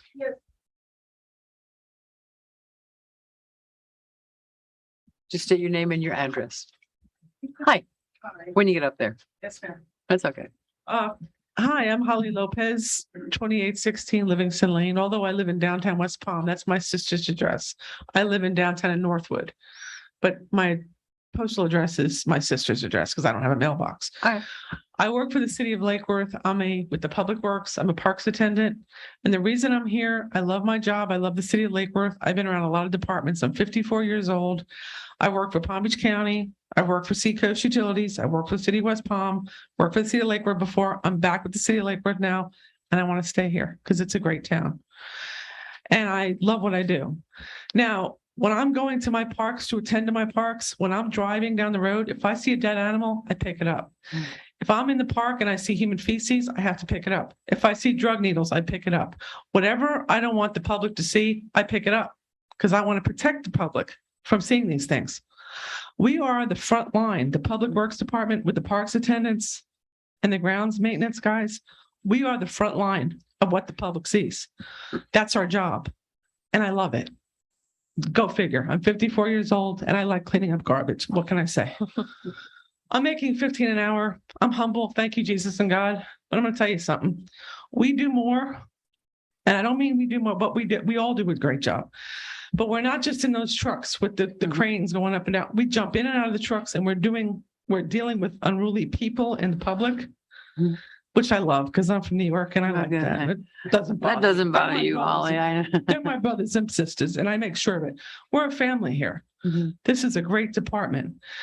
Well, we hire these guys out of high school, work for the city of Lake Worth. You know what? Give us more than 15 an hour minimum wage. 18 an hour should be the base pay for what we get. At least.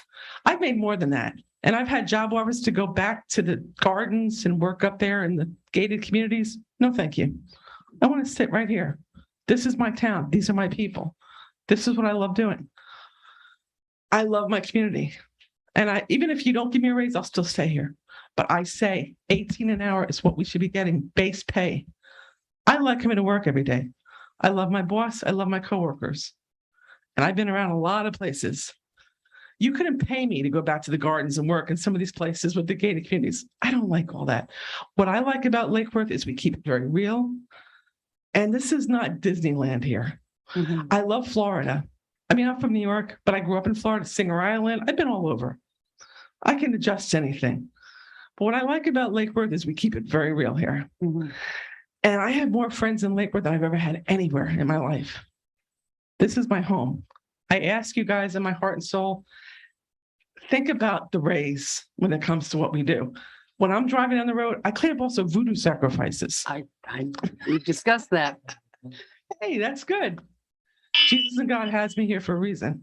Before I was here, I was working temporarily at the Carmelite Nuns with the Lord's McKean. And a lady told me to say a prayer. And I did. I got this call 10 minutes later. Tell me that Jesus and God doesn't work in mysterious ways. Amen. Thank you guys for all you do. This city's come up a long way. Believe me when I tell you. And I just have to say, Holly, I have heard feedback from more than one of our citizens about the amazing job you do in a very difficult situation. Bryant Park is, let's just say, well used. And you really, people, I just want you to know that people out there If I'm a appreciate what millionaire you do. tomorrow, I'm still going to be humble and keep it real and do what I do. And we appreciate that, really. Thank you. Thank you. Thank you for all you do.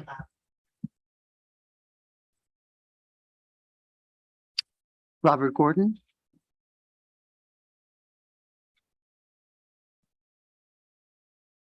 Robert Gordon, 1413 15th Avenue South. Good evening. Everything is new in Lake Worth. Everything. That's good. We're going the right way. Thank you. Everybody talking about traffic, but you guys didn't know in Whistle Pond over the last couple of years, we had 2 major accidents. 2 of them. One guy in a ton truck, a landscaper, somebody came and hit his truck and flipped it over. And the other one is on 8th Street. Somebody came down and ran to this guy's house. It took that guy like 2 years to get his house fixed. We have a series of problems with traffic in Whisper Pond. And I got signatures right here from all these residents over there. We gotta get some speed bumps. Plain and simple, just speed bumps. Okay. On which road? If you put them on 15th, they're gonna go to D Street. So I say cover the whole area of Whistle Palms over there. That's everything. Well, We do have the We have a new program. policy with. I was just gonna say, we have a new policy that, do you know Mr. Brown? I know them. I got the signatures right here from the, Whistle Palm really do not come down here and ask for much. No, absolutely, absolutely. We never come down here and ask for much, but this problem here, it need to be solved. Okay, Well, you took the first step. yeah, The first Thank step, you. give that to Miss Yes. Miss I don't know Davis. why the people from Whistle Palm gonna come down here. I asked them, would you come? I said, no. They say, no. I said, give me your signature so I can let them know. Yeah, That's the best we can do. That's the best we can do. we have a new, like a policy of how we I handle got it those right now, here. I so, got the there policy, you but I go. want to make it Yeah. known to you guys. we appreciate that. It is a serious problem. That we appreciate when citizens come and tell us this stuff, because we don't know. That's right. So thank That's you, right. thank you. And I work for water utilities now. We number Ah. one in the city now. You are, you are, Water and sewer is number one. absolutely. Can't nobody touch us. Parks is good, Public. electric is good, but when you call water and sewer, I guarantee you somebody gonna be there. I see a challenge coming up. I see something. Thank you guys, thank you. Thank you, sir. Leave that with Ms. Davis. Yeah, one of us. Okay, I got it right here. Thank you. Thank you very much. Thank you for your work. All right, that is it for public comment. You guys can go ahead. Oh, we're gonna take a little break now? So 2 minutes. Yeah, well, you don't have to rush. We're gonna take a little 5-minute break. Please turn off your mics. Thank you for the reminder.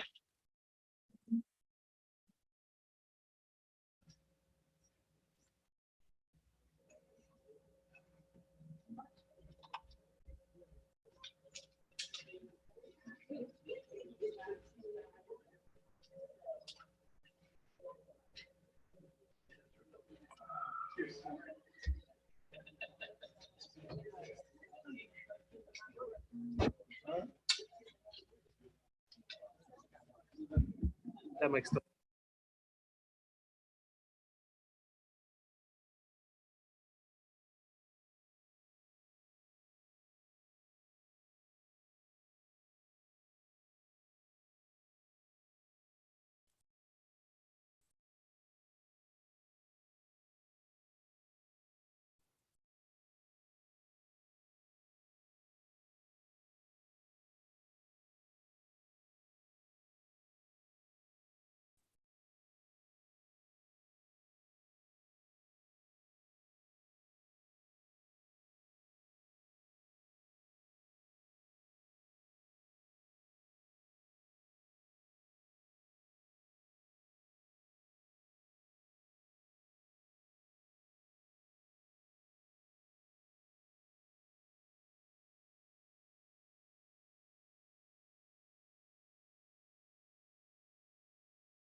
So I'm gonna work on those Italian gestures. All right. Probably folks are hoping that we get started again from the comfort of their homes. Everyone had a little break. So now we have the approval of the, I'm sorry, Ms. Davis, come on up. Getting her hot tea. She's getting her hot tea. Because it might be. Hey, I global warming watched in England, but it's Ted freezing in this Lasso. room. Has anybody watched Ted Lasso? That is such a good program. It is so uplifting. Ted Lasso. Oh my Yeah, God. that's a great show on Apple TV. On Apple TV. It is so Very good. positive. Yeah, it's called Ted Lasso. The story is this American college football coach gets drafted to teach a soccer team in England. He knows nothing about it's all character driven. It's uplifting. Try to find it. Anyway, we're all here. Okay, the approval of the minutes. Do I have a motion? Motion to approve. Do I have a second? All in favor? Aye. Aye. Consent agenda? Do I have a motion? We have a string of things on it, right? Yep. Yes. All right. Motion to approve. Do I have a second? Second. All in favor? Aye. Okay. Next is public hearing, item A, ordinance number 2022-08, second reading, amending the zoning map by approving a residential plan development. Mr. Attorney, would you read the ordinance? No? Oh, there we go. There you go. Thank you. Ordinance number 2022-08 is an ordinance of the City Commission of the City of Lake Worth Beach, Florida, amending the official zoning map by approving the creation of a residential plan development district located at 7 Detroit Street and 26 Buffalo Street to construct an approximately 3-story, 60-unit multifamily mid-rise residential development, as more particularly described in Exhibit A, located within the mixed-use West MUW zoning district with the future land use designation of transit-oriented development, TOD, subject to specific development standards set forth in Exhibit B and conditions of approval set forth in Exhibit C.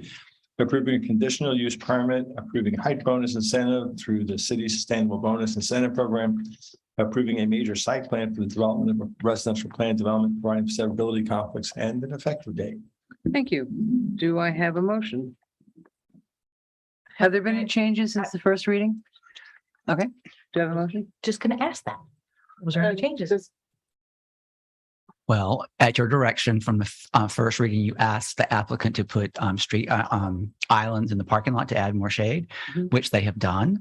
And they have a rendering that shows where those trees have been added. They've added, I think, a total of about 10 or 12 trees. If you want to see that, the applicant is here. Other than that, the application is completely the same as what you saw before. Mr. Attorney, do you think that's enough that we can just go ahead with the second reading? You can, it was in accordance with your direction. Okay, thank you. Do I have a motion? Motion to approve. Do I have a second?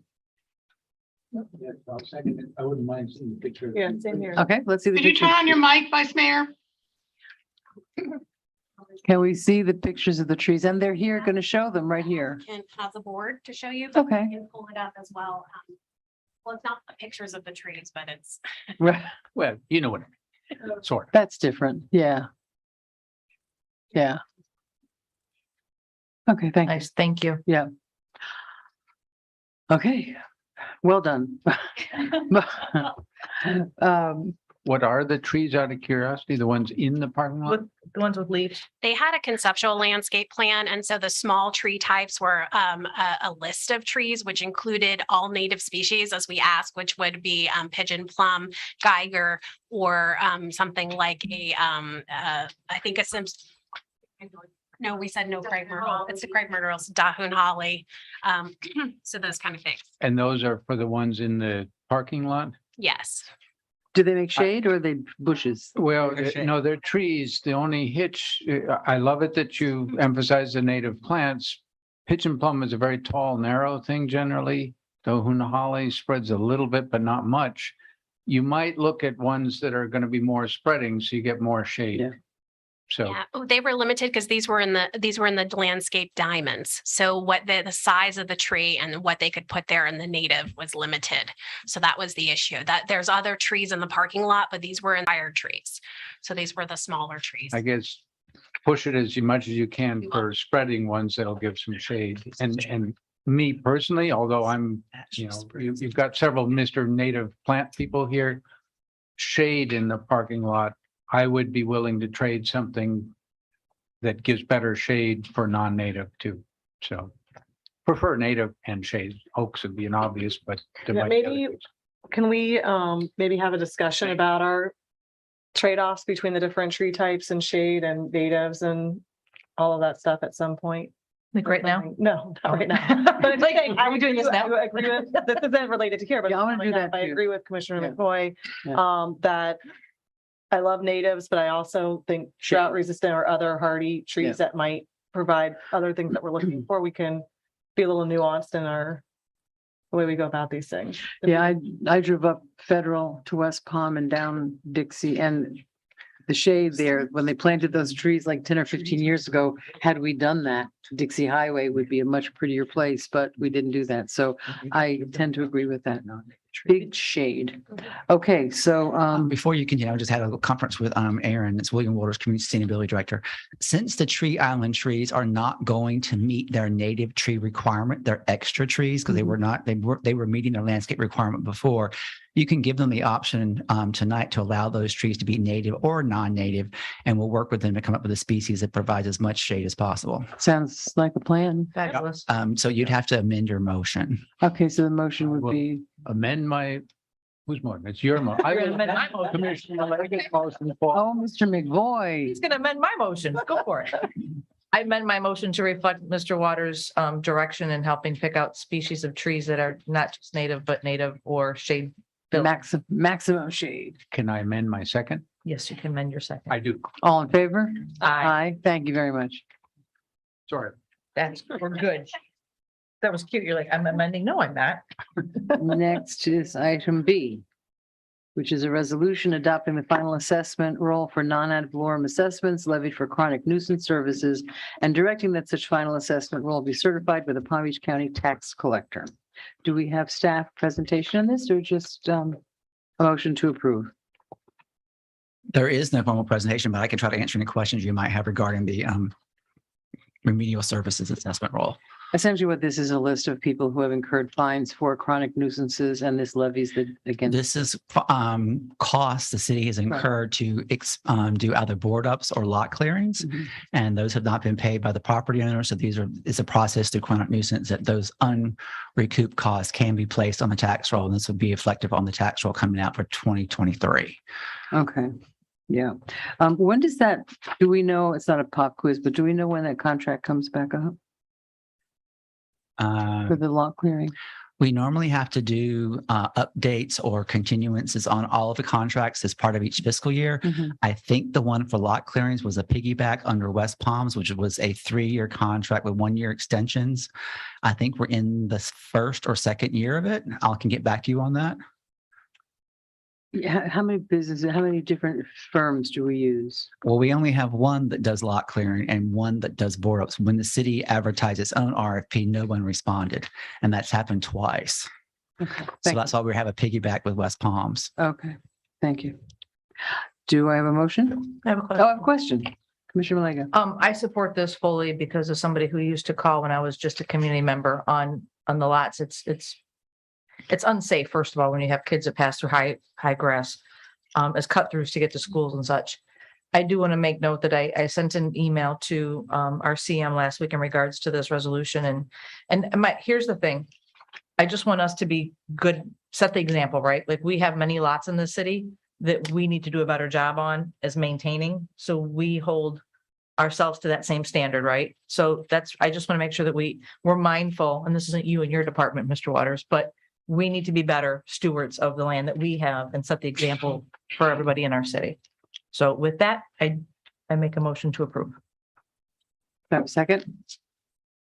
Second? Oh, I have a question. Mr. Diaz. We can vote first. It's not so much a question, but thanks for bringing that up because I see tremendous potential on particular city-owned properties that are overgrown that we can partner with nonprofits or neighborhood associations to turn them into, something simple like even a butterfly garden. Some of these properties, just the upkeep, keep up that the look and the feel of we're maintaining our properties for sure. So thanks for bringing that up. And another one of the lot, issues is just junk, when they have to actually clean it up. And You know, Jamie's, the Public Works Department is very responsive. If there's a pile of stuff, you call them and they generally can come and get it within 24 hours, which I appreciate. And, you know, it's still people, when they see that, they're just like, oh, that's horrible. But I want to remind them of 20 years ago when it was just, we always joked that there was something in the water in Lake Worth that grew couches. It was just, yeah, it's so, I mean, people see it now, oh, it's terrible. But I mean, I really, going back a few years, it was so much worse. So thank you for the guys that keep up with that. Appreciate it. So I have any public comment? Ma'am, No, Madam Mayor. thank you. I have a motion to approve. We did that already. Now we have to vote. All in favor? Aye. Thank you. Thank you. Have a nice evening. You as too. well. Now, this is item number B. A, Madam Mayor, new business A. Yeah, what? New We're business. on A. new business A now. Okay, yeah, I got a little confused. I'm a little confused here. New business A, which is the towing. Thank you. It's it's an agreement to priority towing for citywide vehicle towing and storage. Good evening, Mr. Brown.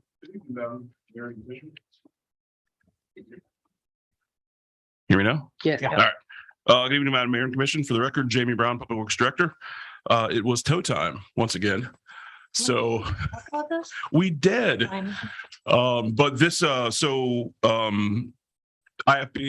22-107 for vehicle towing services within the city, both for vehicles and vessels within our right of way, as well as our internal vehicles, heavy equipment and passenger vehicles. We released IFB June 7th. They all came in. We had 4 proposals that submitted. If you look in the bid tab provided in the backup, priority towing was selected as the winner of that particular bid. So this is an agreement with priority towing for a 3-year, and then the possibility of 2 additional 1-year renewals for 5 total. But this is for the initial 3-year term. Would this be the exclusive tow company for the city, or is there? It would be the exclusive tow company for the city, correct? Okay. Any questions? Do I have a motion to approve? Motion to approve. Do I have a second? I'll second. All in favor? Aye. Aye. Aye. Thank you very much. You and I Passes like- unanimously. We're looking down there like, Yeah. you guys are Somebody doing do- such a great job over there. We want to Thank- share the, thank you. share the love. Item number B. And this is an application that we're going to hear from Mr. Jerry, Mr. Kelly. Isn't it nice to see Mr. Kelly? I know, we never get to see him in public. We keep him back there. Thank you. This is the fiscal year 2022 JAG award presentation. Mr. Kelly, do you have a presentation? I do indeed. Thank you. We're trying to get it hooked up. We're good? Okay. Madam Mayor. Speak into the members of microphone if you would, and turn it on. Yeah. Madam Mayor, members of the commission, I'm Jerry Kelly, grants analyst for the city. And I'd like to give a brief overview of the JAG program and also ask for your input on the project that we select with this year's funding. Okay. The Edward Byrne Memorial Justice Assistance Grant, or the JAG program, is a leading source of formula-based federal justice funding to eligible state and local jurisdictions. The JAG program provides states, tribes, and local governments with critical funding necessary to support a wide range of activities. Might not be heard. Eligible program areas include law enforcement, prosecution, indigent defense, courts, crime prevention and education, corrections and community corrections, drug treatment and enforcement, planning, evaluation, technology improvement, and crime victim and witness initiatives and mental health programs, and related law enforcement and corrections programs, including behavioral programs and crisis intervention teams. The announced funding for the city for the fiscal year 2022 JAG award is $33,124. The city can submit only one application for the total amount. However, if we decide to change course at any time during the 4-year period, we can submit a grant award modification to change the project scope.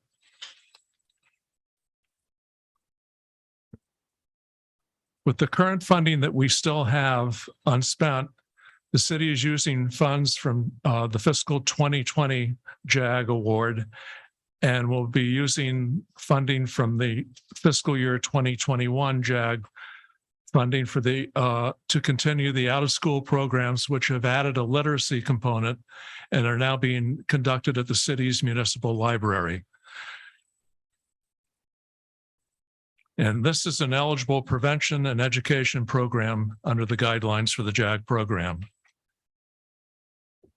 And the staff recommendation for the use of the fiscal year 2022 JAG award is the continuation of the out-of-school literacy, prevention, and education programs for at-risk youth in the city's municipal library. And that'll include the 2022 award of $33,124. As I mentioned, that we're using the balance from the fiscal year 2020 award, which is approximately $24,205. And also, we will then be using the fiscal year 2021 grant funding to ensure the retention of the city's out-of-school programs coordinator. The official title for this position has been established as the Literacy Program Specialist, and the programs will be conducted at the city's municipal library. And this position is being funded on a full-time basis.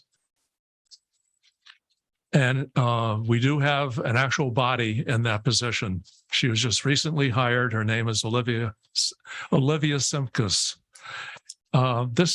The city's out-of-school programs have been conducted since fiscal year 2009, when the city's youth empowerment centers were established. More recently, as we mentioned, literacy components have been included to now conduct the out-of-school programs at the municipal library. These out-of-school programs that the city has conducted have proven to be highly effective in reducing the incidence of youth delinquency, increasing school attendance, and improving academic performance among participating youth, typically in the age range of 10 to 17 years. Staff respectfully request direction from the City Commission to determine the best use of this year's funding, the upcoming funding.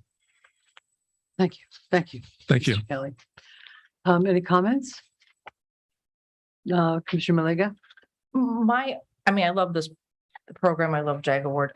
My question and concern is equitable access. So if we're doing it just at the library, I'm getting a head shake from behind. So do we go out to the public? Do we go out to the community? Is this something that we're using our youth empowerment centers and our connections with the people in the community to get the right bodies in front of the library? The change in the project scope changed when the recreation leader who conducted the programs at the city's youth empowerment centers transferred to another position within the city.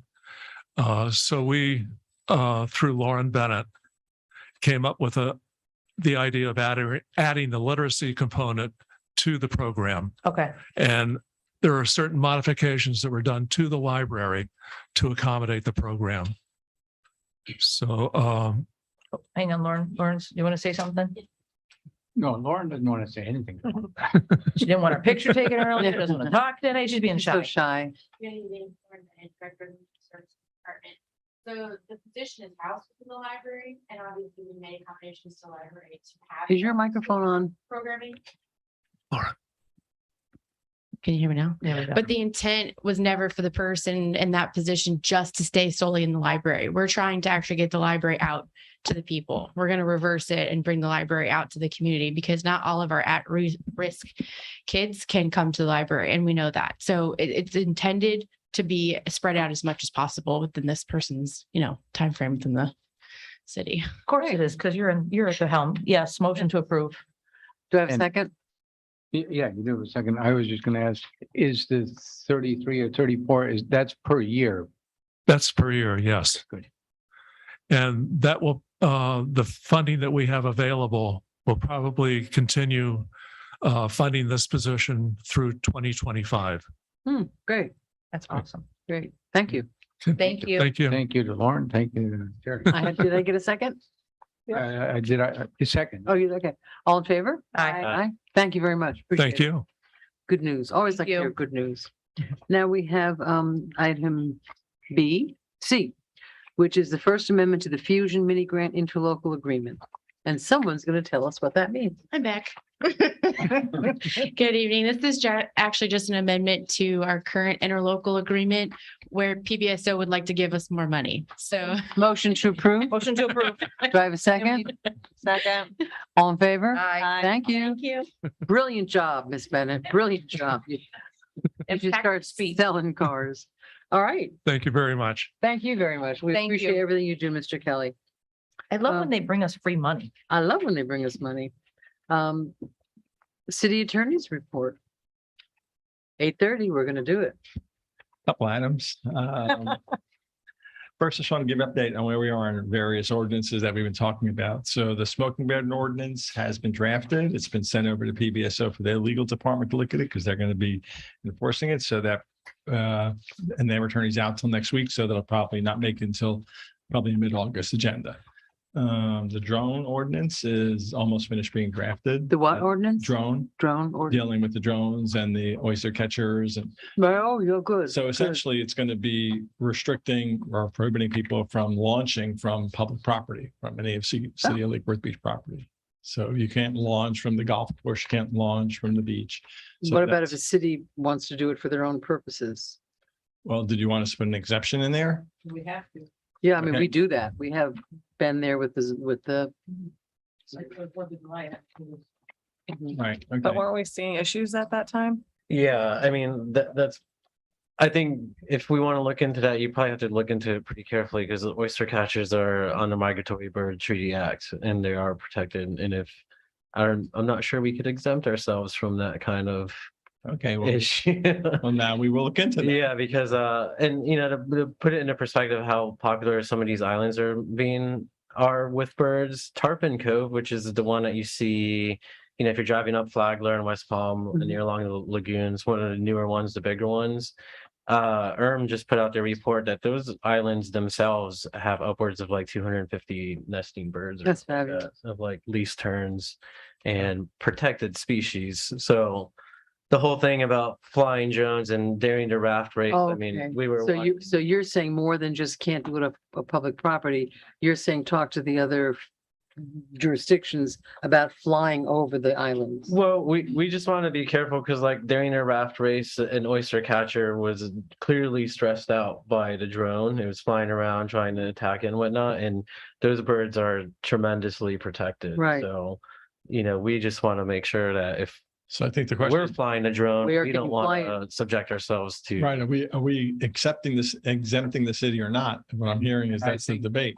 I think what I'm hearing is, and I think what Commissioner Diaz is saying by protected means that they have legal federal protection, yeah. international protection, not that they're protected.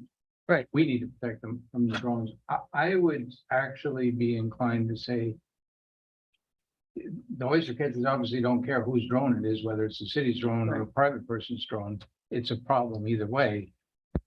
I would be inclined not to do the objection, and not just for the protection of the birds, but also it sort of the same logic that you had, that if we're concerned about lots and we're working on private owners to be good stewards, well, you know, if we're working on private people to be good stewards of drones, then we shouldn't be doing something that I don't think we're saying, I think the only exception that I had talked about was just coming off public property.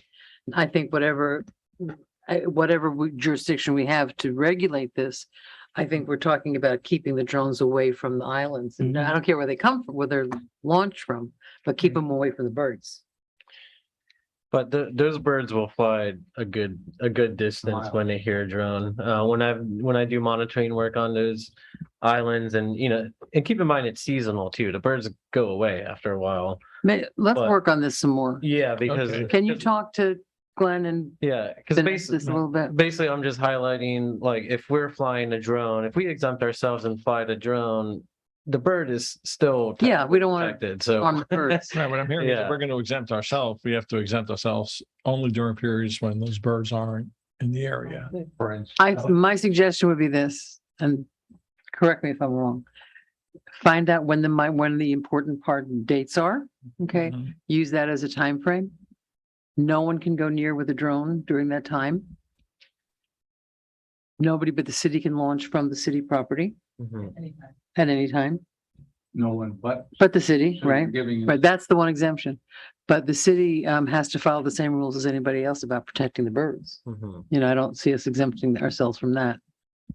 Madam City Manager. One possible exemption that we need to consider is during emergency Emergency. operation. Sure. So we may need to put something in Yep. there related to that. Mhm. 'Cause Yeah. I understand we do fly drones during hurricane observance or watches, so. It's amazing how they just Use get that as- blown away in that hurricane. And that's another reason we'll check with PBSO. They may have Yeah. law enforcement. Fire concerns. rescue, I mean, drowning. All right, so people this in is, the- this is deeper than is. The initial draft was pretty straightforward. Nothing is simple, Drones, Mr. I Attorney. know. No. I had to go give a report tonight, but I'd rather do that than have the ordinance in front of Yeah. you and then have this Right. conversation. And also consultation with because I did talk to Right. Ms. Drum about that as well. Okay, Yeah. thank you.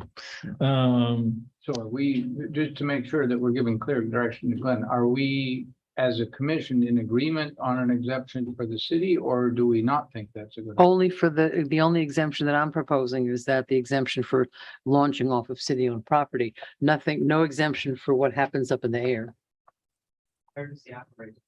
Well, except for me. yes, leaving aside the emergency, first responder folks, that. Right, that's a separate category. But, right. yeah, Is there a reason we don't want people using them off-season?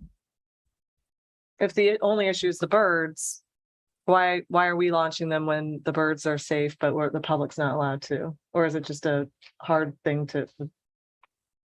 Right, because that was kind of my thought originally, was when the birds are here, when the protected birds are here, and it's pretty seasonal, and it can be a little bit difficult to predict when they're leaving, right? They're not exactly on a schedule. They happen to be still around during 4th of July. But when it's not season, I mean, like, especially winter, I mean, I get beautiful photos of our city when I'm monitoring those islands and whatnot. So I kind of tend to agree with Commissioner Stokes. I think the issue is not so much the flying of the drones as much as are we stressing out the protected species that are out there? So I would say It comes back to find out when that, so like turtle season. Right, no- right, exactly. So we have to find out when is nesting and migratory bird season. exactly, the Give me a lights, rough the idea. lights on the beach turn off when they're Right. not nesting. Right. It should, I think, Yeah. similar for us, and that's probably is a great conversation to have with Deb Drum for sure, to figure out the timing. my inclination would be make it seasonal, that everybody is allowed when it's not nesting. And nobody is allowed, including the city, when it is nesting, Unless it's unless emergency. with emergency. Yeah, that sounds good. When is nesting season? Before We I gotta probably find out. bring it back as a first reading, maybe we'll bring it back just for discussion. That's a good idea. And then we can do the first reading. Okay, so that may take a little bit longer than I thought. Also working with staff on the rules that you talked about at your pre-agenda about regulating vacation rentals, Airbnbs. So we're working on that process with Aaron and William. Are we, I mean, can we do something? Yeah, We're gonna do we can. something? We can. Oh, yeah. Okay. We're gonna develop those rules and regulations that we talked about. So registering, giving floor plans, things like that, Right. having a 24/7 availability if there's an issue. So, But that's any rental. That's not just Airbnbs. right, I Okay. just was being Okay. short, but any rental. Are we gonna, when we see that, I just want to see that in a very clear presentation of what these rules, what the intended outcome is going to be of these rules, like not just, hey, because they're not allowed right now. So once we allow them, if that's the path that we're choosing to go down. Well, my understanding from your direction was not to change the 60-day rule. You still have the 60-day rule, whether it's being enforced or not is a question. And that's the next question. So what are these regulations doing? So if you have a vacation rental or any kind of rental, you have to register with the city. You have to provide, and there was a long list. I didn't bring So that this is list. just this is us just wanting to add this to all rentals. For the protection of the renters. This is not, so this is not an issue about Airbnbs or short-term rentals because this is No, about it's rentals. It's rent. Okay, okay. Yeah. And I mean, are we ever going to start enforcing the 60-day rule? We And should. how do, and if we decide we want to do that, which is a whole conversation, how do we do that is the next question. That's a whole different A conversation. whole different story, not for tonight. It's a different generation. I would say the $64,000 question is the 60-day rule, but it's a Right. lot more than that now. I have been learning of examples even within Florida, other municipalities on what they're doing for short-term rentals and whatnot. So I hear Fort Myers has some, yeah, Sarasota, yeah. required signage and registrations and things like that. So Right. we should Why don't looking you- forward to that Why don't you conversation. print them out and share them, Mr. Diaz? Next, you're all aware of the Deco Green lawsuit and what's occurred on that. So as I mentioned again, at the pre-agenda review, that falls in the developer's court. They have a choice to make. They could appeal that decision to another court, or they could submit. And the issue in front of you will be density, depending on what they submit. Right. So we don't know what they're going to submit, but if they're simply submitting a density request, that will be what comes in front of you. But we're still up in the air because they have 30 days to decide, are they going to appeal that decision or not? And Well, I think it was interesting that essentially the lawsuit was thrown out. Essentially, except for that one issue. That one issue which on the density. court said, it doesn't matter about the record. This is, we disagree with your arithmetic essentially, and cut it down by 2 units. Right. Was the ruling, but all of the other arguments were just thrown out, which was, Right. I mean, which was You read that whole opinion, all in all, it was a good result for the city. but now they've got to decide if they're going to, Yeah, for 2 units, please. we'll see what they do. I have No a- control over what they do. I have a question just about process because I noticed going home and driving by it, the fence is up. Are they pulling permits? Are they able to move forward until they come back to the city? Are they able to get? I only had a very brief conversation with William before the meeting, or Aaron, and I think they're maintaining the property, but I'm not sure what else they're doing. We could find that out and let you know. They could be doing soil testing and stuff Right. like that. well, they've certainly put up visual fencing around it. So it looks sort of like it's a construction site. What they're Right. doing inside, I Yeah. don't know. I mean, there's no order, like there was no injunction that Right. said they couldn't do Right. anything. It just says at this point, they really have no Cut density. out 2 units. So, At this point, they have no density? well, I believe the wording in the courts. They don't round up square footage for density. So They we, truncate. that's a very mathematical term you just used. It's a good one. I don't even know what it means. You just chop it off. Chop it off. All right, well, that, but yeah, I mean, essentially, they pretty much said just cut it down by 2 units, which if the developer can't do that, I have some serious questions. Deco Green file. I believe the word the court uses was that the density was rescinded. Right. But I'm trying to find, Well, it just had to meet, our standards with better arithmetic. so, but again, my short word version is the ball's in their court. Mhm. Let's see what they do. And they have less than 30 days now because they had 30 days. To decide whether they were Gonna appealing appeal it. that to Okay. the next level of appeal in the court system, which They'd spend more money on that appeal than they would on eliminating 2 units, but not my it's problem. up to them. And finally, on the housing crisis that we talked about, we're preparing a resolution that would declare a housing crisis. Okay. And that's the only report we have so far. Is there anything else that you want me to cover? Did I miss anything? Okay. We'll let you come back. As he was speaking, I thought about something that I'm sorry, I hit the wrong button. I reminded myself of an issue that I missed that I was going to mention in my report. And it was related to the FDOT Federal Highway traffic calming efforts. And I assume many of you received a lot of emails from citizens regarding that and some disappointment as to some of the traffic calming efforts. And so I just wanted to share that and reassure you that staff did all that they could do to convey the desires of the commission and work and go back with FDOT to talk about those desires. And unfortunately, as it is the roadway is the FDOT roadway without any control from the city. You know, that's out of our hands. And so I do appreciate FDOT coming forth with a response, being responsive to what I understand is a previous request of the commission to come and review that roadway and bring some ideas to the commission. So I just want to let you know that because I did review some of those emails and assure the public that we try to work with FDOT to bring the desires of the commission. Yeah, I've been responding to those emails that way. We did what we could.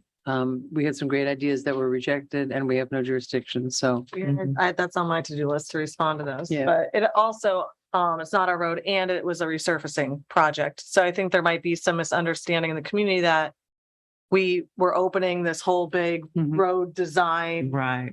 opportunity up. It was just a resurfacing project and they were never gonna start doing eminent domain and like this big project. So it's not a missed opportunity as far as in the future. If FDOT with their money and their control of that road wants to do that, this isn't interfering with that at all. That's right.